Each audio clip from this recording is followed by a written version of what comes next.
Company run ചെയ്യല്ലാണ്ട് വലിയ മെച്ചൊന്നും കാണില്ലല്ലോ. മെച്ചം ഇപ്പൊ ഈ പറഞ്ഞ ഈ മെച്ചം ഉണ്ടല്ലോ, അതായത് ഈ അത്യാവശ്യം ലക്ഷറിയിൽ നടക്കുക, അല്ലെങ്കിൽ ഒരു കാർ, അല്ലെങ്കിൽ റേഞ്ച് റോവർ, റോൾസ് റോയ്സ്, ബെൻസുകളുടെ ഈ പറയുന്ന മെച്ചത്തിനപ്പുറത്തേക്ക് ഒരു ബിസിനസ് ഓണർ എന്ന് പറഞ്ഞ ഒരു ആൾക്ക് ഉണ്ടാകുന്ന റെസ്പോൺസിബിലിറ്റീസ് ഉണ്ട്. 5-10 എംപ്ലോയീസിന്റെ ഫാമിലി നോക്കുക, സാലറി കൊടുക്കുക, റെന്റ് കൊടുക്കുക, അവരുടെ ലിവിങ്സ് നോക്കുക, സ്ട്രക്ചർ കൊണ്ടുകൊടുക്കുക, ഈ ബിസിനസ് സിസ്റ്റം കൊണ്ടുകൊടുക്കുക.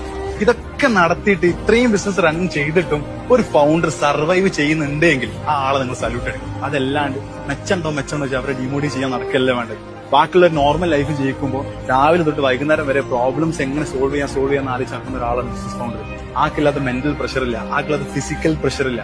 ഒരു കമ്പനി തുടങ്ങിയിട്ട് അത് ക്വിറ്റ് ചെയ്യാണ്ട് മുറുകെ പിടിച്ച് ഹോൾഡ് ചെയ്ത് ബാക്കിയുള്ളവരുടെ മുന്നിൽ തല ഉയർത്തി നടക്കേണ്ടി വരും. സോ ഈ നടക്കുന്ന സമയത്ത് നിങ്ങളുടെ ഈ മെച്ചം അളക്കുന്ന സ്കെയിൽ ഒന്ന് മാറ്റി പിടിക്കുക. ഒരിക്കലും ആളുടെ ലൈഫ് സ്റ്റൈലിലോ ആളുടെ കാറോ അല്ലെങ്കിൽ ആളുടെ വീടോ അല്ല.